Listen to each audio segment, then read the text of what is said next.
E aí, meus amigos, hoje a gente tem polêmica por aqui. O que Jesus fala sobre sexualidade e sobre adultério? E vamos fazer uma pequena reflexão com relação à ciência também. Senhor, que Tu nos ilumine, a mim e ao meu irmão, para que nós podemos crescer na Tua graça e no Teu entendimento. Em nome do Pai, do Filho e do Espírito Santo. Amém. Jesus fala que se nós simplesmente olharmos para uma mulher e desejarmos ela, a desejarmos, nós estamos entrando em adultério com ela no coração. O que isso quer dizer? Que a sexualidade e o adultério não são coisas que a gente pensa que são. Na visão de Jesus é algo muito mais profundo.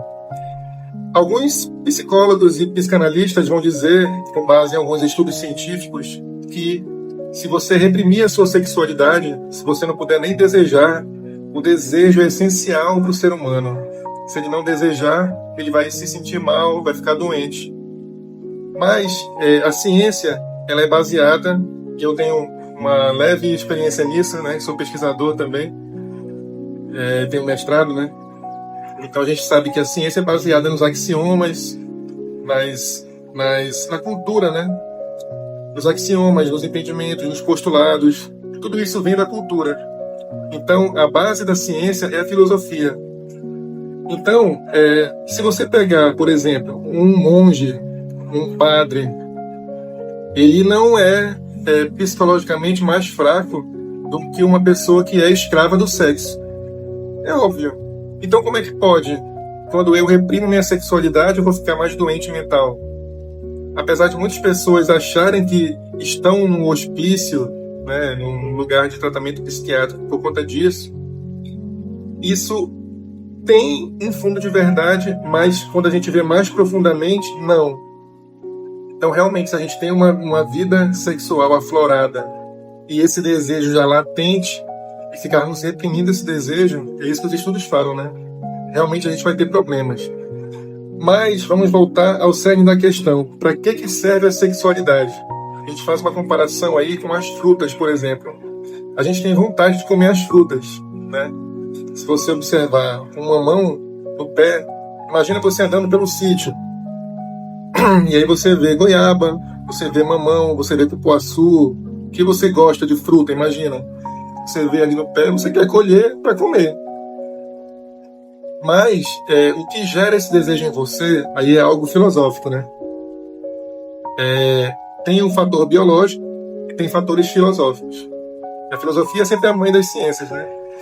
Então você come aquele alimento, a vontade que te dá, todo o mecanismo de vontade que é complexo, né? Ele acontece por um motivo que não tem a ver com você. Um dos motivos tem a ver com você, que é para você se nutrir.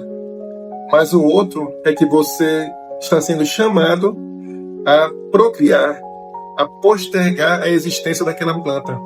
Você está sendo chamado a ser o beija-flor, a pegar aquela fruta, comer e jogar os caroços depois pelo chão, no lixo, que vai depois para o aterro sanitário, que vai gerar uma outra árvore daquela. Então, a finalidade não é o desejo. O desejo, ele é um veículo para você se alimentar e para você postergar, procriar a espécie. Trazendo isso para a sexualidade, então, ela também serve para a gente procriar e postergar a nossa existência. É para isso que ela serve. Agora imagina se você está andando por esse sítio, pegando as frutas que você gosta todo dia e está só tirando a casca, dando uma mordida, sentindo prazer, que delícia, e jogando fora. Aliás, nem jogando fora, porque jogando fora você também procria, né? Aquela espécie. Imagina se você guarda no saco, né? Se você dá uma lambida na goiaba e você bota no saco, guarda, não come, você não vai se nutrir. Você não vai colaborar com a natureza. Então a finalidade não foi alcançada. Você conseguiu o prazer. Talvez você dê uma mordida e sentiu aquele prazer. Talvez você até não queira nem comer, tá de barriga cheia, mas você sentiu o prazer. Era simplesmente o prazer pelo prazer. Mas a sua função natural, na natureza, né, não a biológica sua, mas na natureza não foi cumprida. E, obviamente, se a natureza é de Deus, também essa função não foi cumprida. E aí na Bíblia, em diversos momentos a gente tem lições sobre a sexualidade e o casamento. Então a função de a gente ter desejo sexual é postergar a humanidade. E na visão bíblica, mais profundamente ainda, é a gente postergar o povo de Deus. Trazer a descendência de Abraão, né, para frente. Postergar aquela descendência de Abraão que foi prometida por Deus. O que a gente faz na sexualidade é concretizar a promessa de Deus a Abraão. Nós estamos aumentando o povo de Deus. Principalmente se você tem a educação voltada para isso, né? Olha como é que é importante isso. Quando a gente procria com esse pensamento, a gente vai criar uma civilização melhor. Isso já acontece, né? Há anos aí. Quem tem essa cabeça vai melhorar a civilização. Quem não tem vai procriar sem a devida base ideológica que é necessária nas culturas todas têm uma base filosófica. Procriando sem isso, vai gerar um povo ruim, um povo que não tem essa visão. Obviamente o resultado vai ser diferente, né? Para a gente não se prolongar muito aqui nessa conversa, que podia levar horas, né? Mas basicamente o que Jesus diz aqui nesse ensinamento é: faça a finalidade total da sua natureza. Prove a fruta, mas para que você se alimente e para que você procrie e postergue essa geração daquela fruta, no caso de você, né, e da sua esposa. É por isso que quando a gente é atacado por sexualidade, como a gente tem sido, né, nos últimos anos, se você comparar, olha uma novela da década de 80, como é que eram as roupas, né? O tratamento facial, não existia isso. Hoje você vê um apelo visual muito forte para a sexualidade, muito. Mas não é nada que a gente vai reprimir, né? A primeiro momento, a gente tem mais que educar, né? Antes de reprimir. Aliás, reprimir não é bom, é educar, né? Então, não tem como, homem principalmente, né? Mas a mulher hoje em dia, com a revolução sexual, está bem parecida com o homem. Mas o homem é atacado pela sexualidade o tempo todo. Ele é o mais fraco desse elo, porque por questões culturais, né? Então ele vê o tempo todo seio para todo lado. Para todo lado é roupa de academia, aí marcando o corpo todo da mulher. Todo, até a genitália, entendeu? E nas propagandas, e todo tempo vem aquela demonstração do seio, da sexualidade, a fala com sensualidade. Isso é ensinado no marketing até para atrair as pessoas. Então, com certeza, o nosso conceito de sexualidade se perverteu. Eu acho que esse é o meu entendimento de hoje, da nossa leitura aqui, de Mateus, né? Sim. E queria compartilhar essa visão, até peço a opinião de vocês também, porque eu não sou o dono da verdade, né?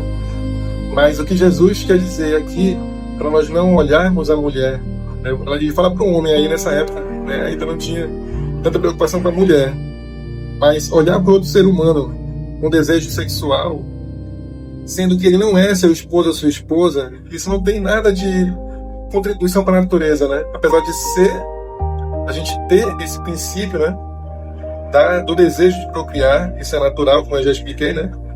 Mas a gente, como racional, né? Ser racional, a nossa ideia não é essa. Então, mais tarde a gente vai ver Jesus falar melhor sobre o casamento, vai ficar até mais claro isso, mas com relação à sexualidade, né? Quem não é nossa esposa ou esposo das mulheres é irmão. Ah, meu namorado, minha namorada é irmão. Se não é esposo, se não tem compromisso de procriar, de postergar o povo de Abraão, o povo santo, se você não tem essa visão, né? Se não é um casamento, é fraternidade.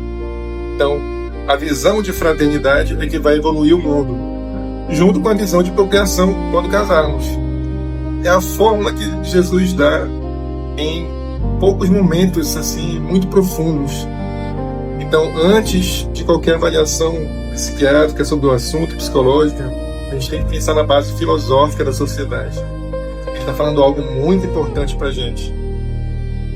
Muito importante. Espero que nós possamos meditar e refletir nesse assunto, que não é fácil. Esse assunto, ele resolve muita coisa na sociedade. Você vê a explosão de uso de anticoncepcionais, de pílula do dia seguinte, você vê abortos, você vê tudo isso aí. Muita gente não entende por que há a defesa, né? Contra o aborto, né?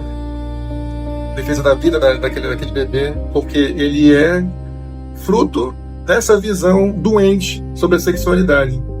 E ele não merece morrer, realmente, né? Muita gente não entende isso. Mas o que a igreja quer, que Jesus, né, que é o centro da igreja quer, é que a sexualidade seja vista de uma forma sadia. Isso requer uma reflexão profunda. Muito obrigado, Senhor, pela tua lição de hoje. Nós vemos na Bíblia que nós nos aprofundemos e meditemos mais na tua palavra, que já salvou a civilização de tantos apuros, que faz a civilização crescer, tem muito a contribuir e a nos levar para o céu, que lá é que é a vida verdadeira, né? Muito obrigado, Pai. Em nome do Pai, do Filho e do Espírito Santo. Amém.